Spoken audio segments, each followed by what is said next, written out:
The British Columbia Institute of Technology acknowledges that our campuses are located on the unceded traditional territories of the Coast Salish nations of Musqueam, Squamish, and Tsleil-Waututh.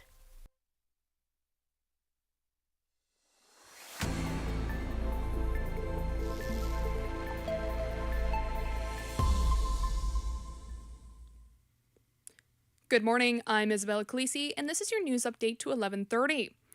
Last night's leaders' debate touched on a variety of topics. One more vigorously debated was BC's ongoing toxic drug crisis.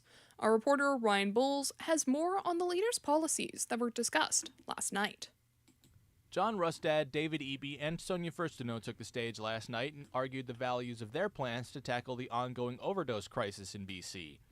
Eby called for an expansion to overdose prevention sites, while Conservative leader Rustad criticized NDP policy, claiming criminals are selling drugs in these facilities. Sonia Furstenau called for decriminalization and greater access to rehabilitation, while Rustad also called for an end to safe supply and injection sites, while saying his party would cut wait times for voluntary care. While acknowledging her party wouldn't form government, Green leader Sonia Furstenau also called for increased public education on drug use and an end to the stigma around substance abuse. Ryan Bowles, BCIT's The Crow. Yesterday, BC Conservative leader John Rustad had unveiled the party's plan to adjust the opioid crisis. The plan included a new system with cuts to wait time and guaranteed housing for those in care. Executive Director of the Canadian Drug Policy Commission, Jay Largan, says the Conservatives' plan will take longer than 4 years to take action. The only things in here that could be actioned quickly within the next year would be the things that are not supported by evidence, including involuntary forced detention legislation, shutting down overdose prevention sites, increasing criminalization, and taking away existing health services. Those could happen quickly, but those are the pieces that we should be concerned about because they will not help our communities. Rustad continues to be vague on cost and timeline and has faced criticism from both BC's NDP and Green Party. On to other news. The city of Surrey has increased fireworks fines this year ahead of Halloween and Diwali. Our reporter Vivek Nakra explains the new restrictions.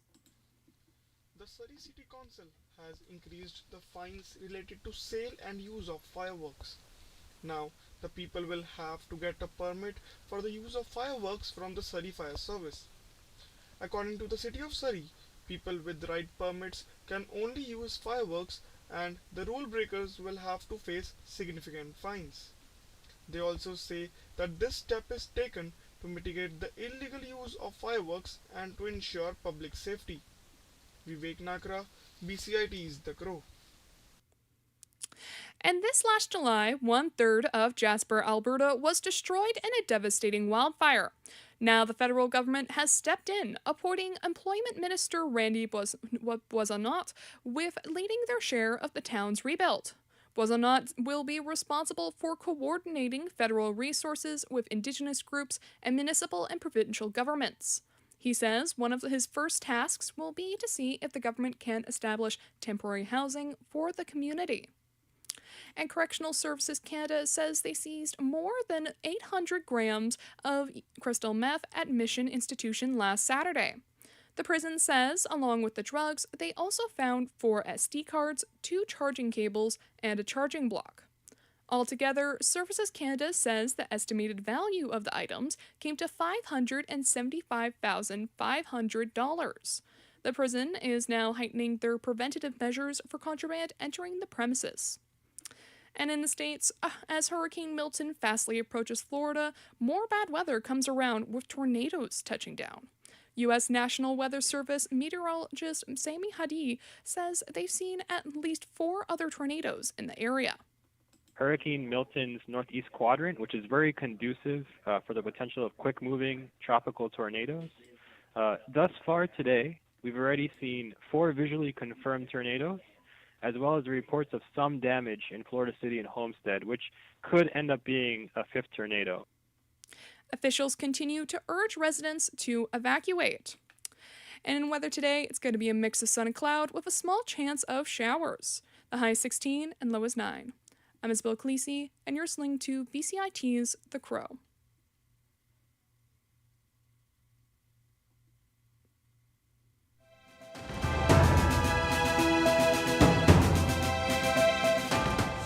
Stay tuned for more on BCIT's 1680 The Crow. This is 1680 The Crow, and you're listening to our feature presentation.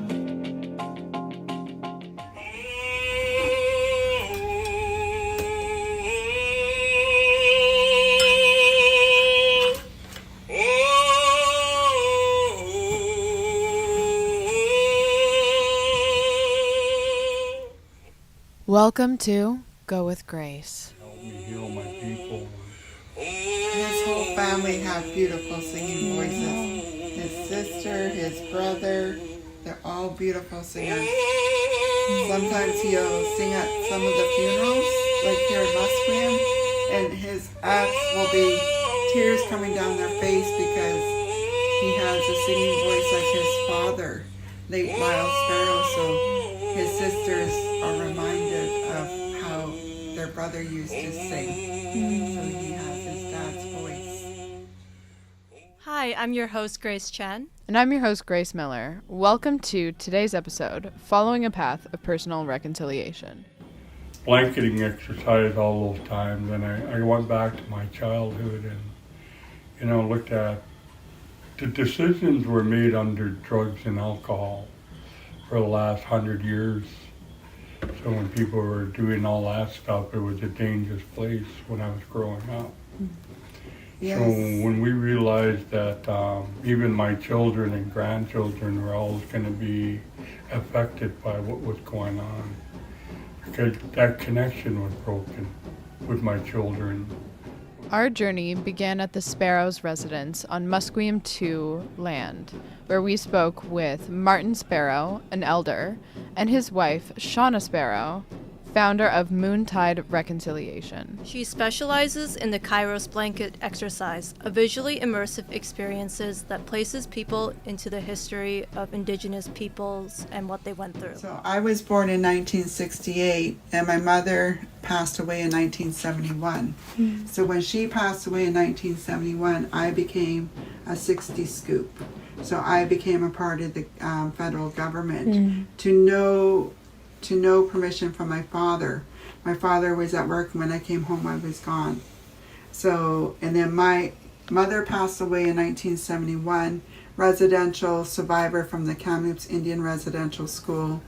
Father, survivor of the Kamloops Indian Residential School, and he passed away in 2023. So when he passed, on both ends of the spectrum, you know that mother passed away way too soon from the impacts of residential school. And then you have father big time impacted because he was the oldest in his family, so he tried to protect his brothers. So now you know why there was dysfunction within community, within family, and why there was so much drinking back in the day, and why the parenting was the way it was, even when I did meet him, why it was the way it was. As we sat in a circle in their living room, they would go on to explain how colonialism and colonization didn't end with the residential schools and didn't end once Indigenous peoples in Canada gained rights. It's still impacting their lives today. And the few times that I went fishing in the last few years, I dealt with CP Rail, RCMP, and DFO, the Departments of Fisheries officers. So this is who we deal with all the time, is even as Musqueam fishermen, they're dealing with the Department of Fisheries and officers and RCMP, and it's huge racism still out on the waters.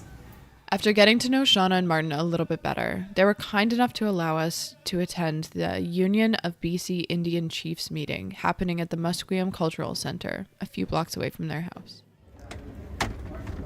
Does the door need to be locked? Oh yeah, press the... Just that button? Yeah.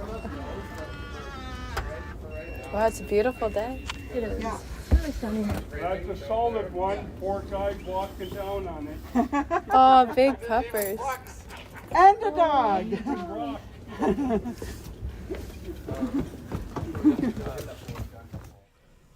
On the way to the center, I had no idea what to expect. I wasn't even thinking of what to expect. I heard meeting and assumed that it was going to be the same as any other meeting I'd been to before. I was more so grateful that they trusted us enough to let them into their community. For myself, I didn't expect the Chiefs meeting to be any different from other meetings I've attended, but what really took me by delight was the wonderful community next door where there was a marketplace.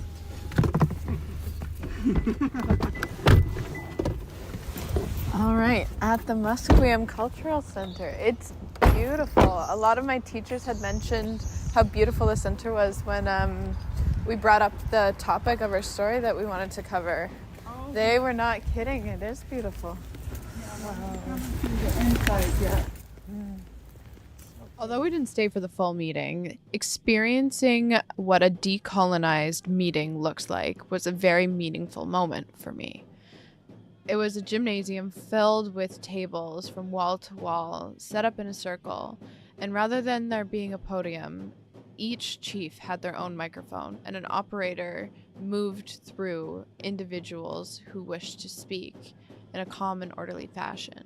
It was nothing like I'd ever seen before. We got back to Shauna's house, where she then showed us what goes into the work of planning her workshops. She emphasizes the role that youth facilitators play in her work. So they're actually doing what I used to do.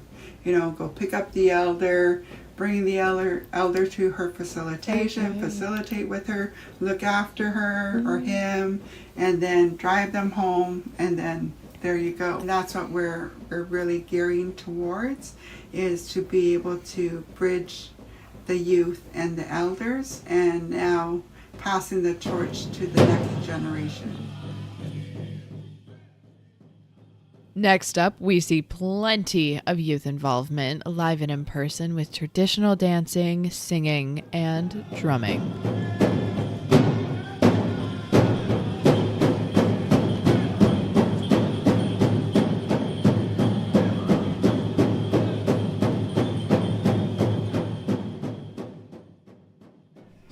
That machine seems a little bit more sturdy than the other one.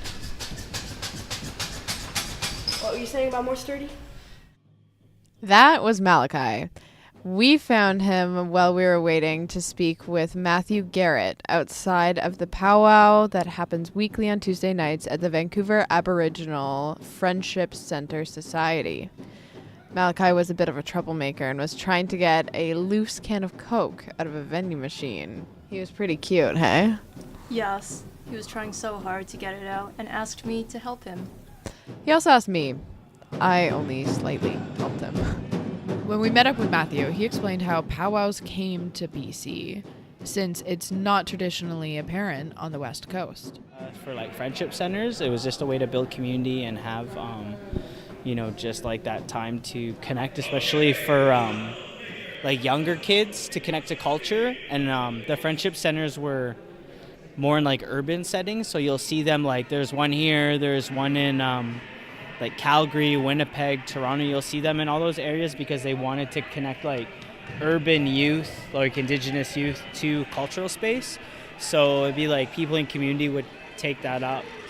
And boy, have the folks in Metro Vancouver taken up the opportunities available at the Friendship Center. Gradually, while we were there taking in the powwow for all that it was, dancers from teeny tiny tots to more mature adults filled the gymnasium. Yeah, so I think right now it's really important because now you're seeing young teenagers wanting to dance, and also older folks wanting to dance. That's something that I've noticed. Matthew started doing traditional dancing and singing once he moved to Vancouver. Because I grew up in Alberta, but I moved here.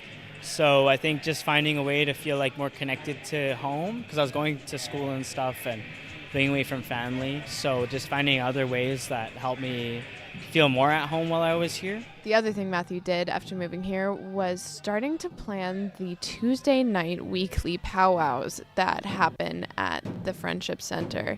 He found that with more youth involvement, he did it with his friends, that popularity for the event rose, and it was more accessible to people who really wanted to attend these events. They promoted it on Facebook and handed out physical posters. Honestly, in a lot of ways, I think it really like helped, you know, like build like a positive like connection like spiritually, and just helping, you know, find the things that like I need to take care of myself, like as someone who is Indigenous and wanting to have that in my life and make that a priority. But also I think it was important too to, you know, see other like young people want to get involved and stuff like that. I think being at the powwow event, it's very beautiful to see so much joy in the community and people coming together and them being so welcoming, because I think oftentimes with reconciliation we only see the really sad stories and the really tough parts, but sometimes we overlook just celebrating the joy that comes with this week. I know for me, part of the most joy that I got out of being in attendance at this powwow was seeing all the little kiddos running around in their regalia, so excited to be there and being part of such a wonderful community. Later on in the night, Elder Mary Dorchett from Nitnet on Vancouver Island put that joy into perspective with something that she said ahead of the dancing. I'm very honored to be here tonight. This was not what I was going to do. I was going to sit back and watch and take everything in. But being a survivor, we have the strength. We've gotten the strength from everything that we've gone through. All the hurts, the pains, the memories. The memories are still there, but I've learned to work through them. And I think a lot of other people have too. And people who were taken away from their families as children and babies, my heart goes out to you. But I believe the best thing to teach your children is culture. That's what's going to get us through life.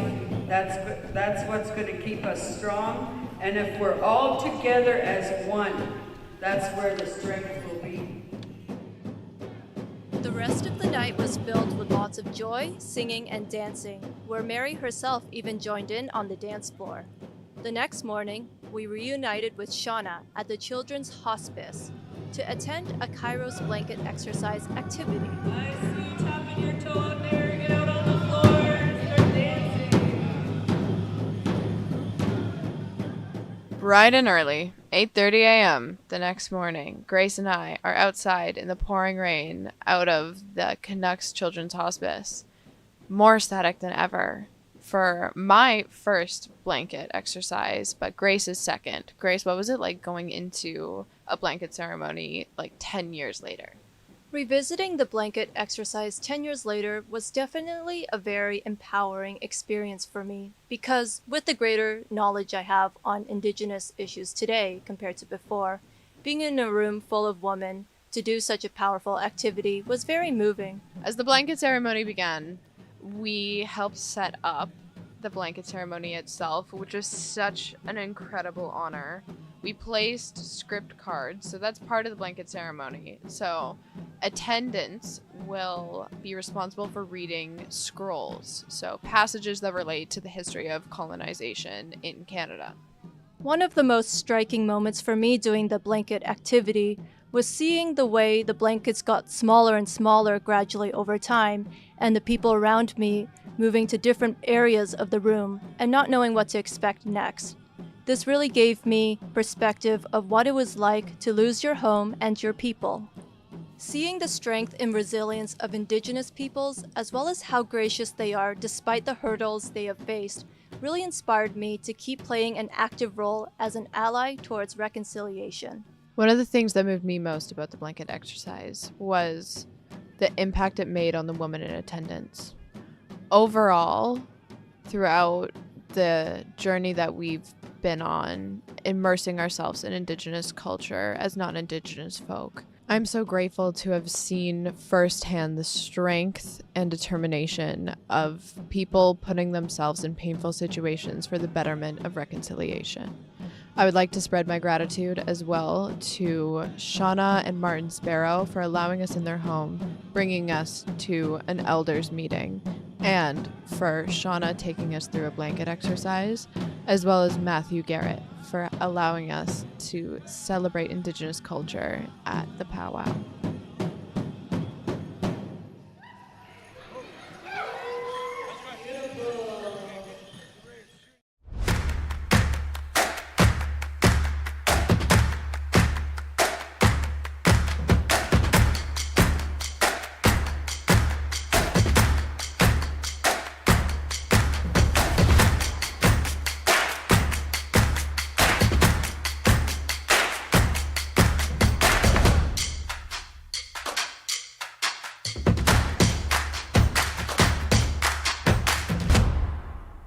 Everything is changing to digital. Everything is online. People aren't just waiting for the 6 o'clock news anymore. People want their news right now. They want to be able to go onto their smartphone, onto the internet, and see the news that they want to see. Vancouver is growing at, a really rapid rate, the Lower Mainland even, and with the tools that we're given here, we're able to cover all of that. Welcome to BCIT Magazine. I'm Radhika Sikakane. In the program, they really leave it up to you. I mean, the help is there when you need it, figuring out how to use the programs like Premiere, Audition, and figuring out how to use the cameras. But it's up to you to sort of experiment and figure out what you can do when you go out in the field. They brought candles and flowers to remember the student who lost her life yesterday. Teresa May says the international community condemns Moscow. They really make sure that you know the basics and you are able to put out a quality product. I'm Brady Tretanero. And I'm Radhika Sikakane. Thank you for tuning in to BCIT Magazine.